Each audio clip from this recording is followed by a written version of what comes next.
yo los he hecho... Porque normalmente tú, ¿con cuántos niños trabajas? ¿Grupos de qué? No, yo me apaño con lo que hay.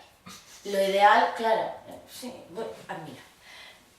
Yo no sé qué te dirán otros, pero yo te digo mi experiencia. Y mi experiencia es, tú quieres hacer un taller de filosofía y tú vas a un centro de logopedia donde cada uno tiene su dificultad y el grupo ideal serían como mucho 12.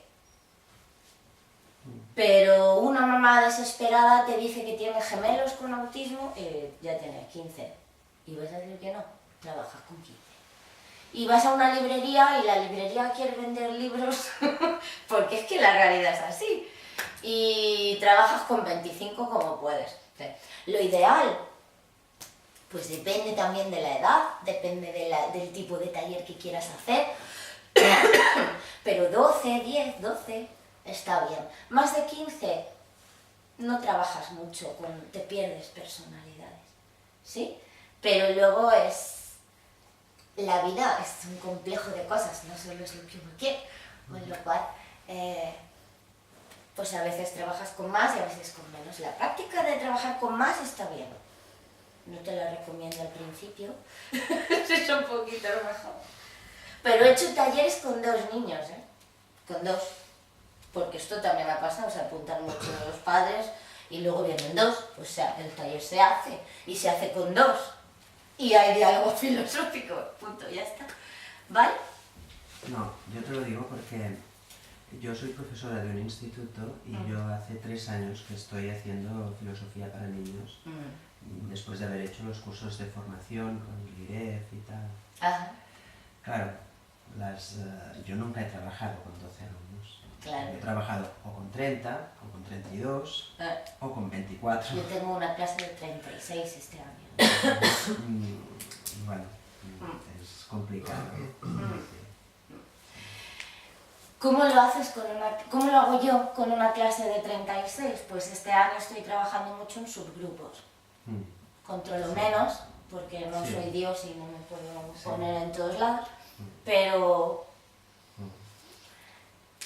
trabajan en pequeño grupo. Hago grupos de 5, tengo 7... Y a veces sales muy satisfecha, pero es una matada. Es una matada. Sí. Y se profundiza mucho menos, que esa es la pena grande, que se profundiza mucho menos. Pero se trabaja, si uno tiene claro ciertas cosas básicas que quiere trabajarlas, puede lograr. Es mucho más complejo, es más estresante para el filósofo. Y encima, si son adolescentes de estos que están en tercero o cuarto de la ESO, con todas las hormonas hasta aquí, que son como unos monos en una jaula, ¿sí? Esto es ya difícil de por sí, sea el número que sea, con lo cual. Estáis hablando en todo momento de grupos de la misma edad. ¿Qué pasa si en una biblioteca, por ejemplo, te encuentras grupos con diferentes edades? ¿Cómo gestionas eso?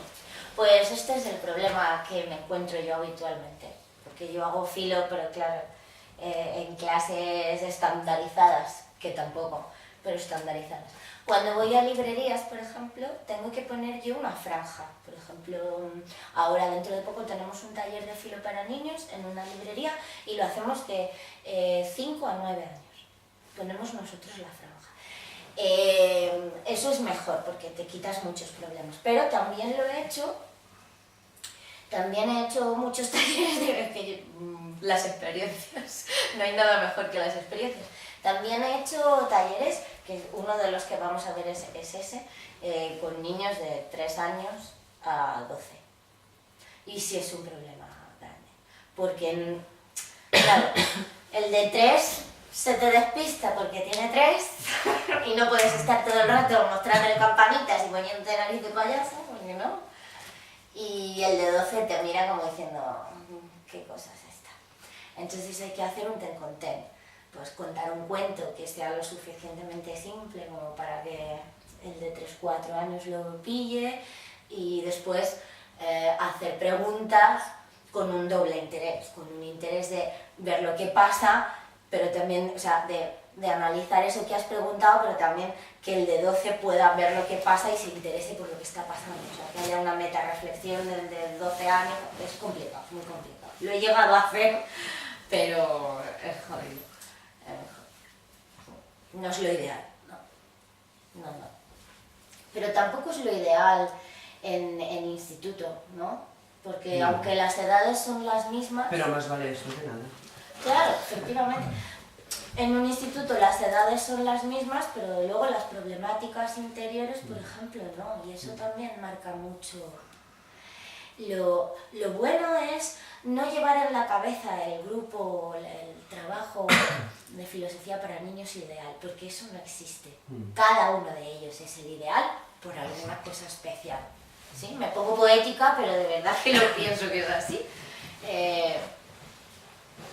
Claro, tú vas a un taller de este tipo y dices, ostras, ¿cuándo me voy a encontrar yo una clase con poca gente, toda de la misma edad? Y cuando te encuentras una clase con poca gente y toda de la misma edad, te pasa otra cosa. Sí, sí, es verdad. Pero te encuentras con muchas sorpresas agradables, desagradables también, ¿eh? Sí. Agradables también, porque hay alumnos, por ejemplo, que en el estándar de las materias tienen muchas dificultades, varias, y en cambio en la clase de filosofía destacan.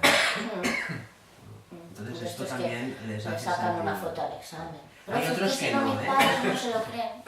Pero sí, bueno, yo no hago exámenes, pero bueno, pero ellos saben que se sienten importantes. De los que en otras clases pues son de los que quedan siempre en los últimos, ¿no? Claro. Bueno, te encuentras de todo, claro. Sirve para subir muchísimo la autoestima, sirve para aprender a coger otros roles. Por ejemplo, si el animador es lo suficientemente coherente con su trabajo, no va a permitir que siempre sea la misma persona la que dirija el grupo. Va a hacer que sean otros. Y de alguna manera, bajo diferentes formas, con trucos, y eso ayuda muchísimo a los chavales, muchísimo.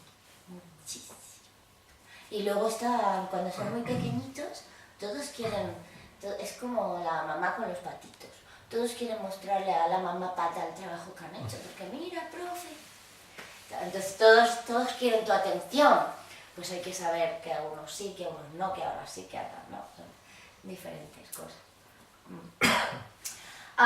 ¿Os cuento qué metodología utilizo yo? ¿Os interesa? Hay muchos filósofos que trabajan 3 dimensiones, ¿vale? Una dimensión existencial, que sería algo así como ser uno mismo. Una dimensión intelectual, que sería algo así como pensar en uno mismo. Y una dimensión social, que sería ser y pensar con los otros. Pero yo siempre he creído que eso no es suficiente. He visto muchos trabajos de compañeros que obvian una parte que a mí me parece fundamental, que es la dimensión emocional. A veces, como somos seres humanos, pues cuando alguien llora o cuando alguien se ríe demasiado en clase, no sabemos muy bien cómo actuar, nos sentimos molestos, si se ríe llamamos mal la atención, si llora nos preocupamos demasiado. Las emociones no son una cosa que uno maneje fácilmente. Y yo creo que en filosofía no se pueden dejar de lado. En filosofía hay que trabajarlas también. Entonces trabajo 4 dimensiones. Pensar, ser, saber qué es lo que uno siente, o sea, sentir, y todo eso hacerlo con los demás también, ¿vale? Esto daría... ¿Ibas a decir algo? No. Esto daría como objetivos muchísimos. Voy a contar los más importantes para que entendáis que se trabaja en cada dimensión, pero después lo tenéis en los apuntes que os lo paso si queréis, ¿vale? En cuanto a la dimensión intelectual, la de pensar por uno mismo, ¿cómo nos encargamos de que ese sea el trabajo que se haga en el taller o en el curso? Pues ayudar a que se comprendan ideas, que haya comprensión, que se aprenda a argumentar bien, a explicar el porqué y las ideas estén enlazadas y sean coherentes, que se inicien un poquito en la lógica, que aprendan a relacionar conceptos, a mostrar la coherencia de las ideas o la legitimidad de las ideas, ¿vale? Que aprendan a hacer preguntas, a poner objeciones, pero esto, lo que se llama problematizar. Estas cosas y muchas más se trabajarían en la dimensión intelectual. Para trabajar la dimensión existencial de cada niño, pues habría que intentar que singularicen algún pensamiento universal. O sea, esto es así para todos, pero para ti es así, ¿no? Llevarlo a la persona. Que aprendan a controlar reacciones propias, no se puede estar todo el rato así porque no ayuda al diálogo, hay que hacer esto y no utilizar esta, como digo yo, ¿sabes la diferencia entre esto y esto? Esto es un dedo y sirve para esto es otra cosa. Bueno, este tipo de tonterías que se les dicen, pero para que aprendan a autocontrolar las reacciones propias y sobre todo a tomar conciencia de sus propias ideas. ¿Cómo se hace esto? Pues muchas veces antes de que el alumno o el niño hable, decirle, lo que vas a hacer es definir algún concepto, nos vas a dar una idea nueva, ¿sí? Se le marcan una serie de posibilidades, no se le abandona. ¿Qué vas a hacer? Antes de que lo diga, ¿sí? Pero se le marcan una serie de posibilidades para que sea capaz de enmarcar el pensamiento que tiene dentro de... Eso ayuda a tomar distancia con la idea, a ser consciente de que la tengo, a modificarla si hace falta, ¿vale? Bueno, esto dentro de la dimensión existencial. ¿Qué hacemos o qué hago con la dimensión emocional? Pues lo mismo. Primero aprender a aceptar la emoción. Pues estás enfadado. Bien. ¿Estás llorando? Primero eso. Después aprender a analizarla. ¿Por qué estoy enfadado? ¿O por qué estoy llorando? A saber por qué, a saber desde cuándo me siento así, o qué es lo que ha desencadenado esto que siento, ¿sí? Después aprender a ponerle un nombre que siempre viene después. Al final esto es enfado, o al final esto es... Y después a manejarse o servirse de las emociones. No me gusta ni la palabra manejar, ni la palabra servir, no sé cómo lo diría. En francés hay una bonita palabra que es maîtriser, ¿no? Que es algo así como... ¿cómo lo diría yo? Es controlar, pero no en el sentido de poder, sino maîtriser es saber dirigir, es saber jugar con. Maîtriser es cuando puedo hacer malabares y pasarme la pelota así, ¿sí? Puedo jugar con ello. Pues uno de los objetivos importantes para trabajar la dimensión emocional, es esto, es aprender a hacer que jueguen con las emociones o que se aprovechen de ellas. Ahora que estás enfadado, ¿qué es lo que tendrías que hacer? Resuelve con tu enfado 3 cosas. ¿Para qué sirve el enfado? Para pensar rápido y para pensar, venga, hazlo. Es un ejemplo bobo, pero un poco para, pues eso, para trabajar, también ser consciente y trabajar y aprovecharse de la emoción que se tenga. ¿Sí? ¿Dudas? ¿Preguntas? Tampoco gritos de insatisfacción, ¿no? Okay. Y la última, la dimensión social, bueno, pues supongo que la conocemos un poco más, estamos más habituados, es saber aceptar las reglas del grupo, pero también saber criticarlas, saber escuchar al otro, saberle dar espacio, comprenderlo, respetarlo, asumir riesgos, integrarse en el grupo, preguntar, responsabilizarse de algún cierto estatus, ¿vale? 2 ideas que he tocado y me parecen de máxima importancia aquí. Una es la escucha verdaderamente activa. ¿Qué quiere decir esto? Pues que somos humanos y muchas veces cuando estamos escuchando al otro, estamos pensando en el fondo, pues ahora cuando se calle, yo lo que tengo que decir es, no estoy escuchando de verdad. Esto es algo que los niños, claro, hacen. Entonces hay que enseñarles que todo tiene su espacio. Hay un espacio para la escucha y no es el mismo que para el pensamiento. ¿sí? Es un poco, filosóficamente diríamos que es enseñarles a morir un poco, ¿no? Enseñarles a estar quietos, a estar pensando, a estar dentro de sí, a morir de hacer, ¿sí? No hay que hacer, no hay que estar haciendo muchas cosas a la vez, hay que aprender a retraerse. Es complicadísimo hacer esto, pero se consigue con muy buenos resultados, ¿no? Y otra idea que quería que os mencione, y ahora no sé cuál es. Ah, sí, la del estatus. Os dije saber cuál es el estatus o responsabilizarse de... Bueno, hay algo muy importante que creo que en pocas prácticas filosóficas se está trabajando y considero que es necesario hacer, y es encargarse del estatus de la persona. Me explico. Muchas veces, cuando estamos trabajando con el grupo, pues siempre hay alguno que ha dicho algo y era una mala idea y el resto se lo hace ver. O siempre hay alguno que, yo qué sé, que destaca porque está molestando, o que dice tonterías. Claro, al final se convierte en el payasete, o en el tonto, o en el... porque el diálogo se va poniendo serio y muchas veces esa persona tiende a sentirse mal. Creo que hay que encargarse de eso, como lo hacía Sócrates. Si leéis a Platón, Sócrates nunca dejaba que su interlocutor se fuera pensando qué gilipollas he sido, vaya idea que tenía de mierda, ¿sí? Lo que hace es, pero mira cómo a través del diálogo nosotros hemos llegado a conclusiones y hemos sido sabios porque nos hemos dado cuenta que estábamos equivocados, ¿sí?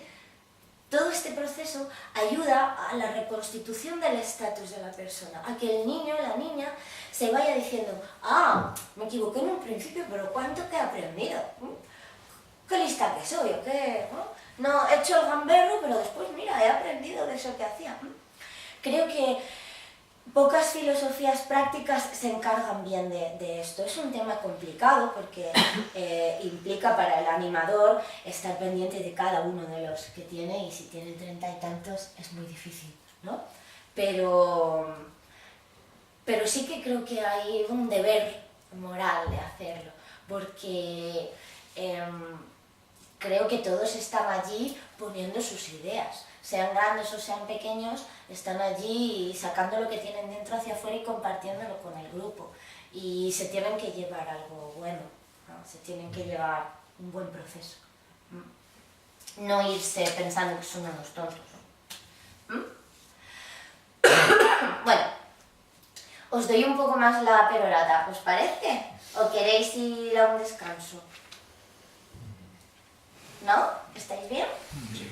Qué callada tú. ¿Estás bien? Sí, ¿Sí? mucho. Es que yo hablo hasta por los codos, pero me podrías parar. No, tranquila. ¿Está bien? ¿No Sí, tienes sí. dudas? ¿Estás de acuerdo más o menos con las cosas que digo después de todo lo que has visto ya? Sí. Porque ¿cuánto llevas aquí? ¿Un año? ¿2? Sí, un año, ¿no? Un año y un mes. Un año. Sí, sí. Ok. So, no será la primera vez que escuchas todo esto. Bueno, de filosofía con niños, sí, pero hay muchas cosas de las Hay que muchas dice. ideas que suenan. Sí. Ajá, ok. Perfecto. No digo nada nuevo entonces. Vale, os voy a hablar de las herramientas que yo trabajo. Podría hacer un listado tochísimo, enorme, enormísimo, pero la verdad es que en la práctica a mí ese listado se me queda muy grande.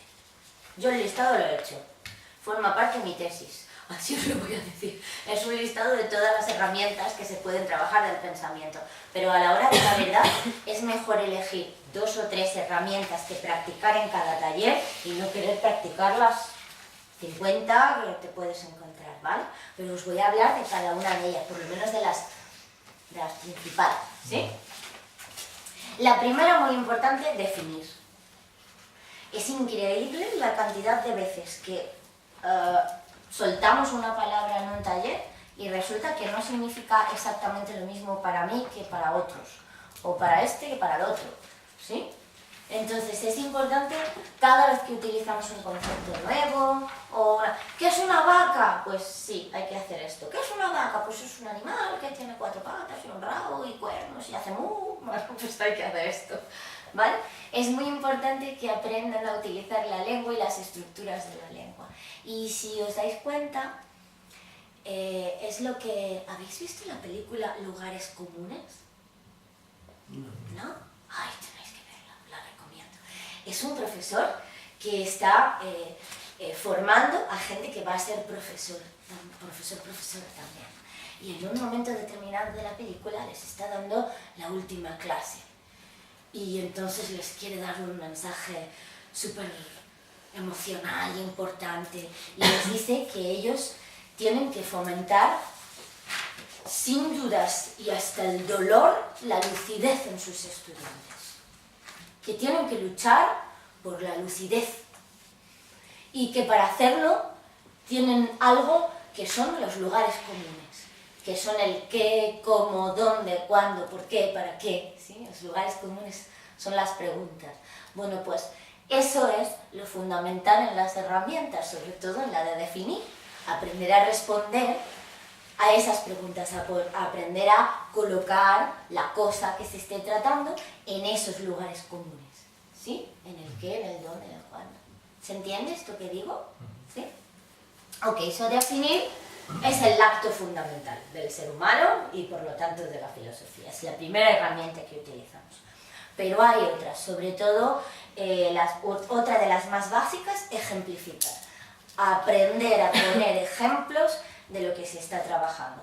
Muchas veces la filosofía, sobre todo la más académica, cuando nos ponemos especiales los filósofos, tendemos a olvidarnos de lo concreto y nos vamos a lo teórico y navegamos por allí y cuando queremos bajar el precipicio es tan largo que nos estampamos.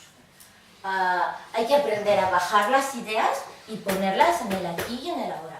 ¿Cómo? Con ejemplos. Eso que dices está muy bien, pero ¿me puedes poner un ejemplo para que lo entienda mejor? Sí, esto tiene que estar, ¿vale? Es otra herramienta fundamental. También es muy importante, y sale solo, en mi experiencia, aprender o enseñar a reconocer contrarios y antinomias, ¿vale? ¿Sabéis la diferencia entre contrarios y antinomias? ¿Nadie sabe la diferencia entre un contrario, algo que sea contrario y una antinomia? Vale. Antinomia es cuando tienes dos tesis y tienes buenos argumentos para las dos. En cuestión de conceptos, una antinomia son contrarios no jerarquizables. Por ejemplo, si yo digo particular y universal, es una antinomia, porque son contrarios y no hay nada en el medio, o es particular o es universal. ¿Ves? ¿Se ve? Sin embargo, si digo, ¿qué es lo contrario de bueno? Malo. ¿Hay una cosa que esté en el medio? Sí, lo regular. Son contrarios, ya no son antinomias, ¿vale? Bueno, da lo mismo el matiz, hay que trabajar mucho esto. ¿Cuál es lo contrario de vida? Muerte, ¿seguro? Se puede hacer, y además es muy bueno porque cada vez que estamos hablando de vida, estamos también hablando de muerte, o cada vez que estamos hablando de lo bueno, estamos también hablando en el fondo de lo malo. Estas cosas salen de forma normal y hay que trabajarlas. Hay que mostrar que una cosa es contraria de otra. ¿Por qué? Porque luego esto va a ayudar a que les enseñemos más fácilmente a posicionarse. Hay muchos adolescentes, tú lo sabrás muy bien, que les dices, ¿te gusta esto o no?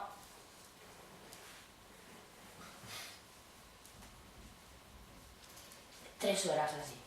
O sea, no tienen claro. Posicionarse en la adolescencia es muy complicado. O sea, se puede hacer filosofía para adolescentes y trabajar precisamente esto, porque esto es lo más difícil en la etapa adolescente, ¿no? No querer soltar una posibilidad, ¿no? Pero filosóficamente es muy interesante aprender a soltar posibilidades, ¿sí? Y aprender a asumir que uno se puede sentir igual de libre soltando lastres, soltando cosas, ¿sí? Soltando ideas en este caso. Entonces, aprender a posicionarse en un sí o en un no es interesante, sobre todo para después... Otra metáfora. La filosofía creo que es como la danza de contacto. ¿Habéis visto las danzas de contacto? ¿Sí? Que son dos que están todo el rato, pues eso, en contacto con las cosas, que bailan en contacto. Pues es una forma de danza especial para mí porque significa buscar los límites del cuerpo, ¿sí? Bueno, en filosofía hacemos eso con las ideas, con el sí, con el no, con el bueno, con el malo, con el particular, con el universal. Son las lindes que nos muestran dónde están los topes, dónde está nuestro límite. Entonces, de hecho, filosofar es buscar esos límites, ¿vale? Si me pongo metafórica, ¿se entiende lo que quiero decir? Sí, qué serio estás. ¿Estás bien? Sí, muy bien. ¿O te estoy durmiendo? Para nada. ¿No? Vale, también hay que enseñar, o yo enseño, a simplificar y a sintetizar, ¿vale? A resumir, porque si no tienden a contarte la película entera. Es que, profe, cuando yo un día... malo eso no es filosofar, eso es verborrea, les digo yo. Entonces cuento mucha cosa, me quiero expresar, en mi ánimo de expresarme no terminamos más, nos perdemos la idea, estábamos haciendo un trabajo, pues para cuidar que ese trabajo se siga haciendo es muy importante simplificar, resumir, sintetizar, ¿vale? Otra herramienta es argumentar, por excelencia, es el por qué, aprender a responder siempre a la pregunta por qué. Una vez que uno lanza una hipótesis, lanza una idea, saber decir por qué la ha dicho, ¿no? Argumentar, si no, no está terminado. Otra idea importante es saber explicar, ¿sí? Otra herramienta importante, porque explicar requiere saber hacer algo, conocer o entender bien una cosa y saberla transmitir al otro. Esta es otra herramienta importante. Analizar es otra herramienta importante, ser capaces de examinar detalladamente algo, que es lo que es analizar. Y también interpretar. Interpretar es una buena herramienta. Es dotar de un significado particular a una idea concreta. ¿Se ve? Quizás estas últimas herramientas se trabajan más cuanto más edad tenga el niño o la niña en cuestión. ¿Sí? Hola. Tengo algunas más, por ejemplo, aprender a identificar qué supuestos. Uy, ¿eso como estás diciendo quiere decir en el fondo tal cosa? Uy, pero eso no lo hemos puesto en cuestión. Es así siempre, aprender a identificar aquello que se está presuponiendo de base. Esto rara vez lo trabajo con pequeños, porque es una locura. Lo trabajo mucho con adolescentes, que se esconde, siempre preguntan más o menos lo mismo, qué idea se esconde o qué cosa está escondida detrás de, y una frase o detrás de lo que acaba de decir este compañero, ¿sí? Que se esconde debajo de eso, hay que rascar y ver. ¿A qué nos huele? Les digo, esto tiene cierto tufillo, o no, ¿sí? Hay que saber dónde está la chicha. También a universalizar y a particularizar una idea. Ok, eso es que nos dices, es tan general, ¿cómo lo traducimos? ¿Qué traducción tiene aquí y ahora? ¿Ah? Y también a profundizar en la idea. Para profundizar, o bien sigo preguntando, o bien empiezo con los peros y problematizo. Pero esto, y le busco un problema en la cosa para seguir profundizando en ella. ¿Se ve? Bueno, hay muchísimas más, ¿vale? Pero esas son las básicas. Y luego están las actitudes. No trabajamos solo herramientas del pensamiento, sino también actitudes. ¿Qué actitudes hay que son filosóficas? Por excelencia, la primera, la sorpresa. Si no me sorprende nada, mal voy. Hay que enseñar a que seamos capaces de sorprendernos de todo, desde la florecita del campo hasta de la actitud del compañero. ¿Y por qué estás sentado así? ¿Estará cansado? ¿Estará...? ¿Qué le pasará? ¡Oh, qué sorpresa!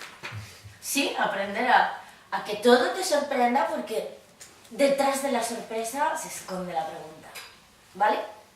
Eso es una actitud que hay que trabajar. ¿En serio no te sorprende nada? Venga, algo, aunque sea una sola cosa, sí, hay que fomentar esto. Otro es la autenticidad. No hay nada peor para la filosofía, más allá incluso de la práctica, para cualquier tipo de filosofía no hay nada peor que la hipocresía. Tiene que ser auténtico lo que se diga y lo que se trabaja, ¿no? Sobra decir más cosas. Hay que trabajar también una actitud filosófica como es la disponibilidad. Estar aquí disponible para el diálogo, preparada para dialogar, ¿sí? No sirve el no estar presente, no sirve el no estar aquí. Si estoy aquí, tengo que estar bien aquí, correctamente aquí, disponible aquí, ¿sí? Estas son cosas que uno muestra y después intenta que trabajen, pero poco a poco, no es de la noche a la mañana ni todo en el mismo taller. Después a tomar distancia con las propias ideas, con los pensamientos, ¿sí? Tomar una distancia filosófica es buenísimo, sobre todo a la hora de evaluar. Esta idea que he tenido yo es mía, pero ya la parí, está fuera, ¿no? Es como el parto socrático, ¿no? Por eso es mayéutica. Una vez que la he parido, me ha costado parirla, más o menos, eso es otro problema, pero ahora, ¿es buena o es mala? ¿Qué defectos tiene esa idea? ¿Sí? Ahora hay una distancia con la idea. He de decir que esto es de lo más difícil para trabajar con niños, sobre todo con adolescentes, porque son esos que, si la idea es la idea me configura, me conforma, dice de mí, y si te metes con la idea te estás metiendo conmigo, ¿sí? Es una cosa personal. En la adolescencia es así, pero cuesta mucho trabajar eso, pero hay que separarse. Tú no eres la idea, tú eres un conjunto de cosas muy complejo, no una idea solo, sí, hay que aprender a separar, en fin. Luego la humildad.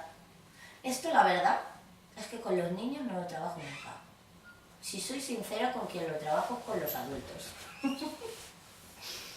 Eso sí, los adultos no son humildes, hay que decirles, bueno, no hace falta saber qué carrera tienes, o de dónde vienes, o cuánto has experimentado, no lo cuentes aquí, que no tiene nada que ver con el diálogo, por favor, vamos a otra cosa, porque hay todos, los adultos tenemos otro tipo de problemas. Con los niños no, los niños son humildes, casi